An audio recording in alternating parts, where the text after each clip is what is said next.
পুরুষ জলহস্তী কেন নিজ শিশুকে হত্যা করে একবার ভাবুন তো।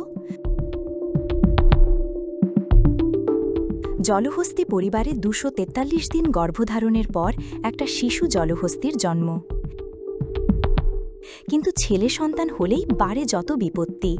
পিতার হাতে ছেলে খুন, এমন ভাবনায় পরিবারের বাকি সদস্যরা সন্তানকে সারাক্ষণ পাহারায় রাখে, যাতে বাবা তার সন্তানকে হত্যা করতে না পারে। আর বাবা সারাক্ষণই সুযোগ খুঁজে বেড়ায়।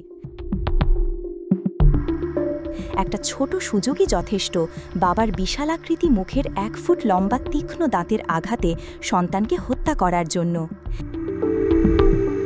কিন্তু বাবার হাতে ছেলে খুনের কেন এই নৃশংসতা? ডাঙ্গায় থাকা প্রাণীদের মধ্যে তৃতীয় বৃহত্তম প্রাণী হচ্ছে জলহস্তী। তৃণভোজী এই প্রাণীর ওজন ১৩০০ থেকে ১৮০০ কেজি পর্যন্ত হয়। এদের এক একটি ডালে ৬-১০টি পর্যন্ত সদস্য থাকে, যাদের মধ্যে একটি মাত্র পুরুষ সদস্য, বাকি সব নারী সদস্য।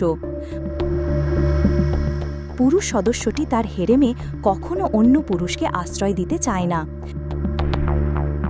কারণ সে কখনো তার রাজত্ব হাতছাড়া করতে চায় না।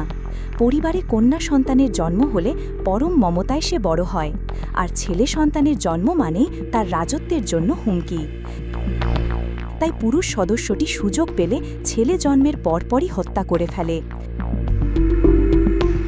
তবে ছেলে সন্তানটি যদি বাবার পায়ে পড়ে বশ্যতা স্বীকার করে, তখন কোনো কোনো ক্ষেত্রে বাবা তাকে হত্যা করে না। তবে সবসময় সতর্ক থাকে, রাজ্যের জন্য হুমকি মনে হলে মৃত্যু ব্যতীত অন্য কোনো পথ নেই। তবে পরিবারের অন্যান্য সদস্যেরা ছেলে সন্তানটিকে লুকিয়ে বড় করার চেষ্টা করে। তবে সেজন্য ২৪ ঘণ্টায় সর্বোচ্চ সতর্কতা অবলম্বন করতে হয়। এক সময় সন্তান যখন পরিণত হয়, তখন সে বাবার বিরুদ্ধে বিদ্রোহ ঘোষণা করে। তখন পিতা ও সন্তানের মাঝে জীবন মরণ লড়াই হয়। সেখানে মৃত্যু বা পরাজয় বরণ করে মৃতপ্রায় হয়ে দলত্যাগ ব্যতীত ভিন্ন।